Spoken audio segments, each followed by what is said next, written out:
Damn, you think I'd look in a mirror before I go on? Hell with you. You don't like it? Don't watch. Anyway, Sir David the Bard. Yes, Sir David the Bard. I'm coming to you from the Statue of Liberty. I climbed up the damn staircase. It's all I could do to breathe up here.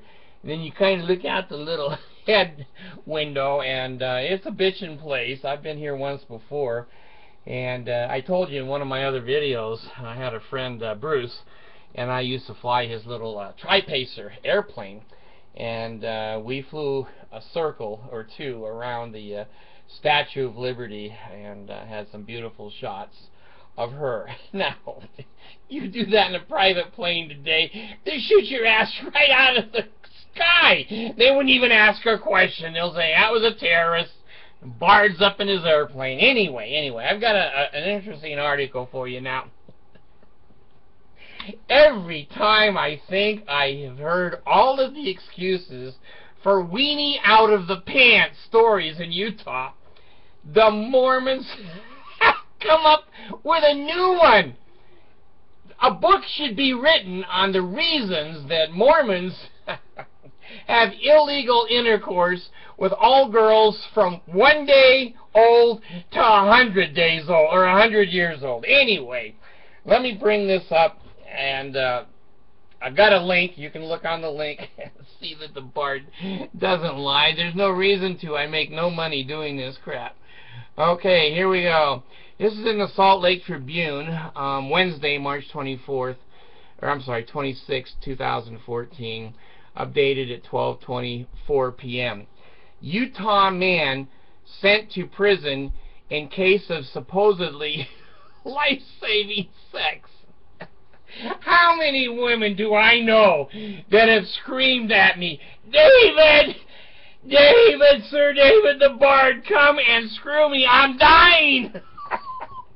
Not zero.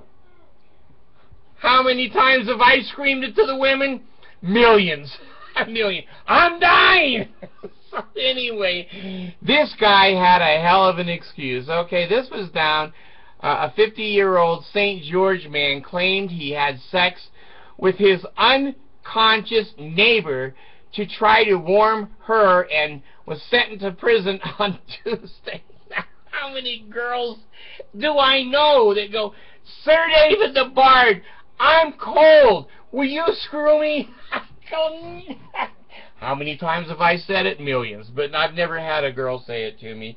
I usually, in the past, when I was chivalrous, chivalry, I would give them my coat, and then I'd freeze my ass off. But none of them said, hey, open me up and let me talk with the little general. I'm cold. Anyway, this was his excuse to the court.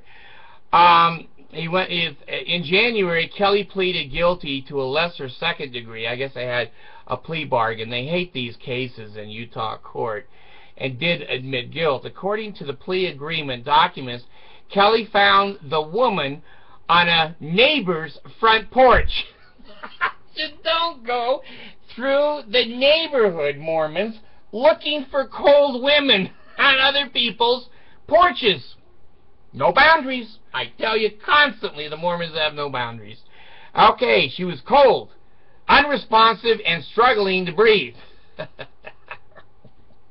Now, that's a description of my ex-wives, but this one doesn't fit. She was cold and couldn't breathe and struggling, possibly from a drug reaction or overdose. According to the court documents, Kelly then took the woman to his apartment. Now, I don't know if he dragged her ass, if he walked her. You know, he didn't call 911. He called the weenie out of the pants. In what he says was an attempt to help the victim, he began to rub her arms, her legs, her stomach, and then the little general said, rub her vagina, that's going to make her really hot. She's cold and unresponsive. So anyway, it says he also removed some of her clothing, stating he believed it was restricting her breathing. Now, girls don't breathe from the waist down. They breathe from the boobs up. So taking her clothes off, I don't know.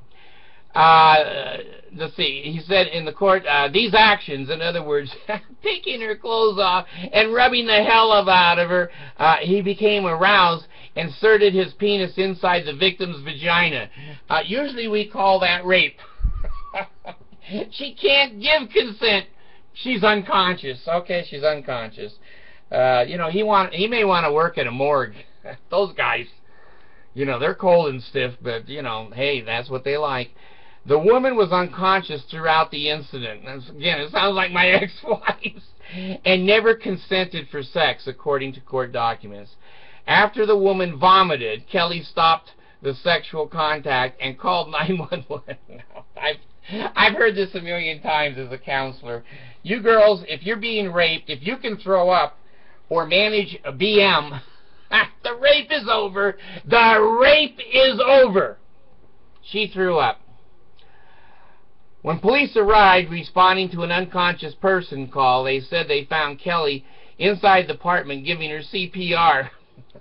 Jesus. You Mormons, I just can't believe the crap that you think the rest of us are going to believe. We don't. How many women, hey, I'm cold. Will someone come and screw me? Warm me up. Only in Utah will you have health in the navel, marrow in the bones, strength in the loins, and in the sinews. Power and the priesthood be upon me and upon my posterity through all generations of time and throughout all eternity. This is the Bard. I'm gone.